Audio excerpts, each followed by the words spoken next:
Now we are going to be joined by Interior Undersecretary Jonathan Malaya. Before we discuss pressing issues today, we just want to know that we want you to know that you only have 52 minutes left before the polling precincts close. Yusek, nakita ko nakaboto na po kayo. Yes, nakaboto na ako. And to those our countrymen na hindi pa po nakakaboto, please do so. You have to be at the polling center at exactly 7. And, you know, your name must be listed by the BEIs for you to be able to vote. Because if you arrive at 7:01 or 7:02 and you're not in the list, you won't be able to vote anymore. Kailangan nandun talaga yung pangalan mo. Did you have problems voting? No, no, I did not. Okay. I'm glad. No, but before I went to my polling center, I first visited, as I said, in BF Homes before we started the show, I first visited my old polling center, and nakita ko doon there was a malfunctioning voting machine. Okay, tell us more about that.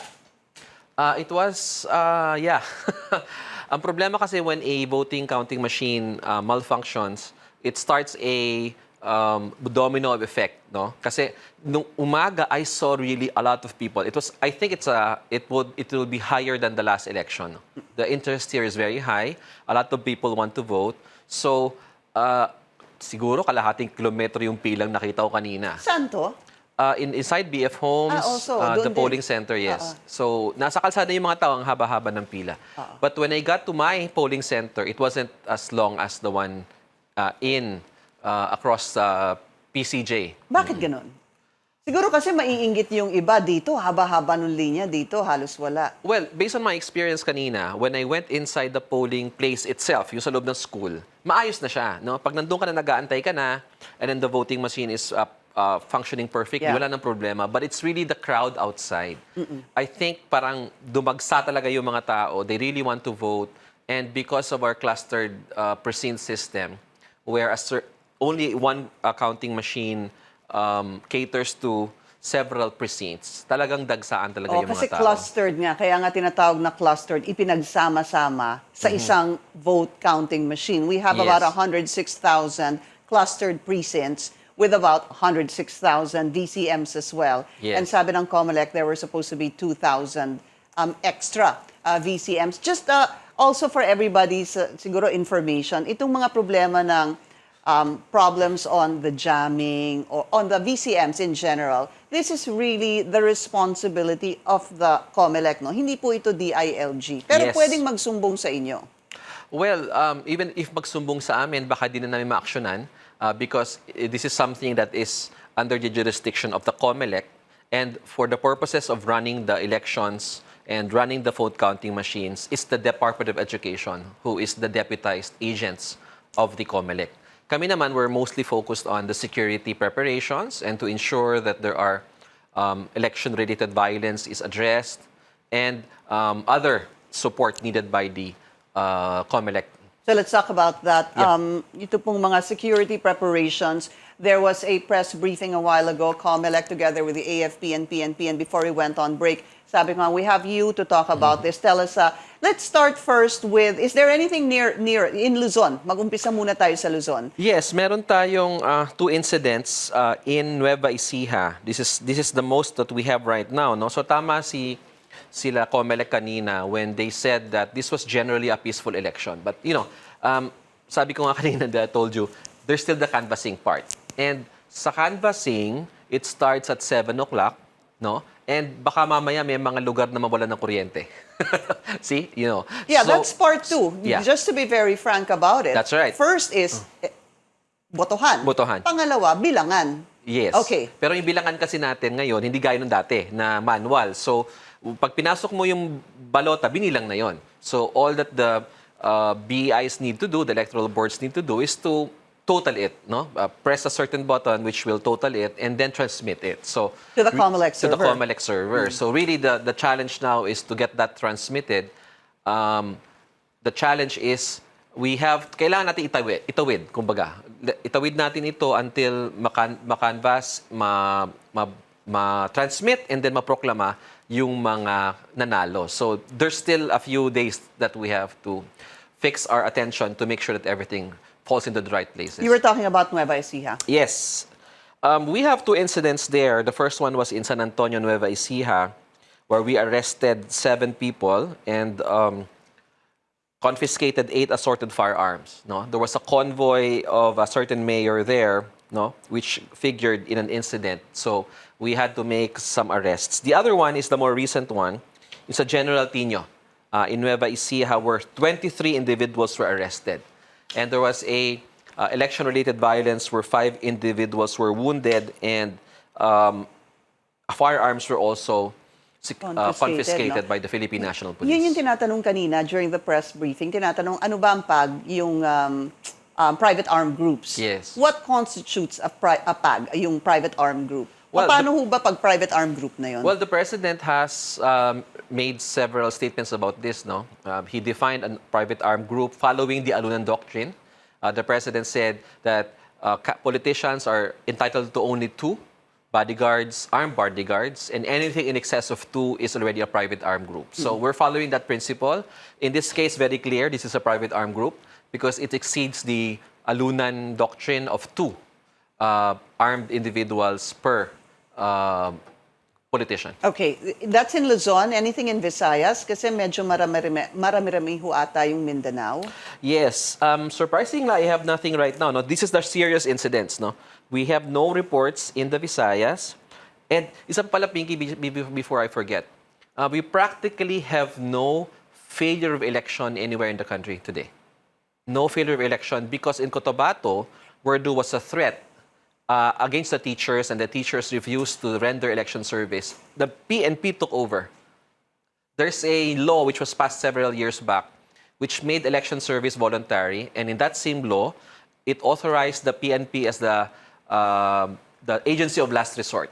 So we prepared several police officers for election duty just in case the teachers won't arrive or won't appear.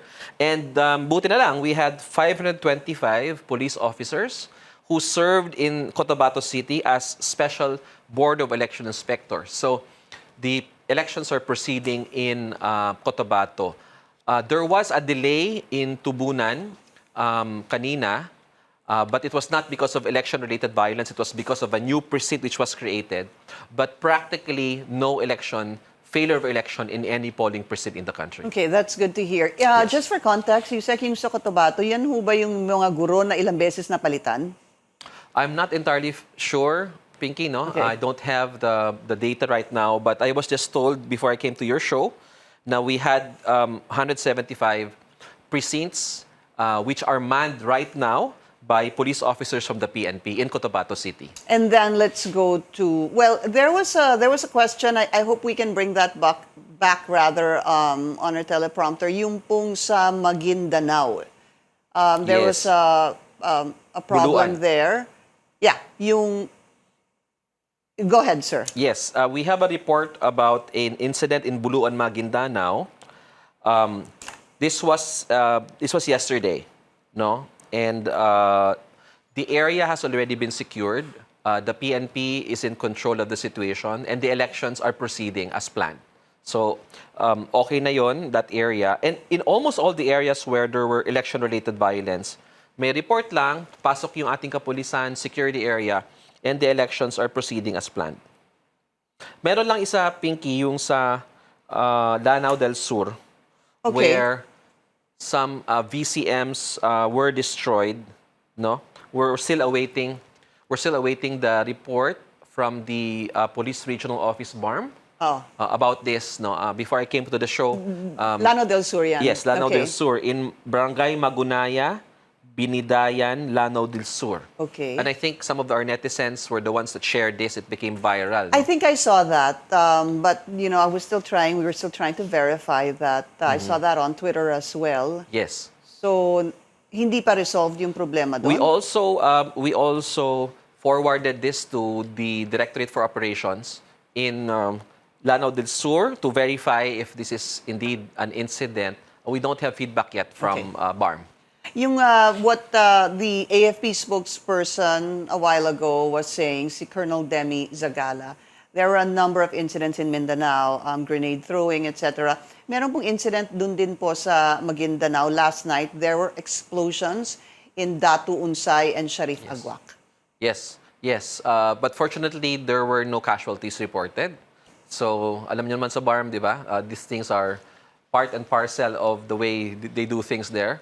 So, what is good is that there were no injuries among any of our countrymen, and the elections proceeded as planned. But Colonel Zagala was talking about some injuries, no? Actually, in the Visayas, sorry, just to jump to that, there was a councilor of Lapu-Lapu City that was killed. It was a reporter who said that a while ago, reported that to us, by three men eve of the elections. Yeah, in Lapu-Lapu City. Right, that one. Oh, ano yan, that's a highly urbanized area. Lapu-Lapu City, where the airport is located. But I think it's an island near Lapu-Lapu City. Okay. I'll give you the details, sir, a little later on.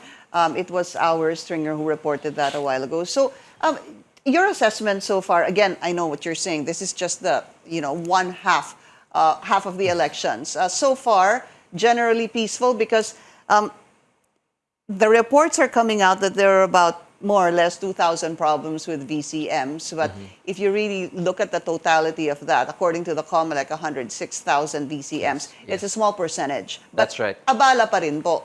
Yes, abala dun sa mga lugar, and these are the places that are in the news, of course, no? Because before I came in, I just came from Caloocan City High School. Things are doing well there. I went through several polling precincts and several buildings. People are happy. The teachers are tired. They want to go home. Yeah. But essentially, things have moved fast there. In the morning, there were long lines, but in the afternoon, everything has been resolved. So generally, if we look at the national situation as of right now, we are generally it's been peaceful. People have been able to cast their vote, and we don't see any disenfranchisement. Although I do hear one or two complaints about misreading of the ballot, just like what the elderly gentleman shared to us in your report, that he voted for someone else, but the machine reflected a different candidate. So I also heard about that and saw some reports, but I think that is something for the Comelec to address. Sabi niya, hindi niya boto yon, boto ng makina yon. Yes. Yun ang sinabi ng elderly man a while ago. Let's talk about briefly vote buying. Yes. Is this solely the responsibility now of the Comelec? Does the DILG have any participation here in trying to address issues on vote buying? Yes, we, in fact, in 2019, a week before the election, we were able to, for the first time, constitute a task force against vote buying under the leadership of the Comelec at the time. So for this election early last year, we already wrote the Comelec to reconstitute the task force contra Bigay. Unfortunately, it took them a while for them to issue the Comelec resolution and the guidelines. It just came out this week. So a few days ago, the DILG Secretary Anyo directed the organization of anti-vote buying teams. No, I'm not saying that we won't be able to. We can't act on election vote buying if the teams are not constituted. Of course, the responsibility is always there, but sometimes it makes more sense if you have a dedicated team, whose job is to just address reports of vote buying. And unfortunately, I don't know. I'm waiting for the reports from the ground of how many of these teams were actually constituted, and if they were able to act on allegations of vote buying. But are you sure the groups have been formed? That's why I wanted to find out, no? Because the guidelines came late in the day, and we had to issue the directive to the field. And the directive of Secretary Anyo was to organize one team per city and then another team per congressional district. Yeah. So the target was to have as many teams as there are cities and there are congressional districts in a certain province. Okay, but the approval from the Comelec came a little late. Yes, it took some while. In fact, I had to call the Comelec Monday. But why is that? Katulong na sana ho kayo para tingnan to mga report kahit nakikita sa Twitter. Well, I guess the Comelec had a lot on its hands, and it took a while for them to go through the guidelines because the guidelines have to be issued because it's necessary for the agencies to understand what their responsibilities are, like the DILG, the PNP, and then the Department of Justice, who will, Okay. of course, file the necessary cases in court. So we were hoping that the guidelines would be issued sooner, but unfortunately, it wasn't. Yusek, any last reminder to voters and to the public? I hope we rally behind the winner. you know, at the end of the day, democracy is about the majority. Whoever is the voice of the majority. Definitely, there will always be a minority in any democratic nation or democratic country. So, once the winners are proclaimed, we should give them a chance to prove themselves. Whoever wins in the elections, let's give them the benefit, of a good honeymoon period, so that they can start serving the country with all the possible leeway that we can give. Because at the end of the day, they did win the election. Interior Undersecretary Jonathan Malaya, sir, thank you so much. Good to see you again in person. Yes. Thank you. Thank you.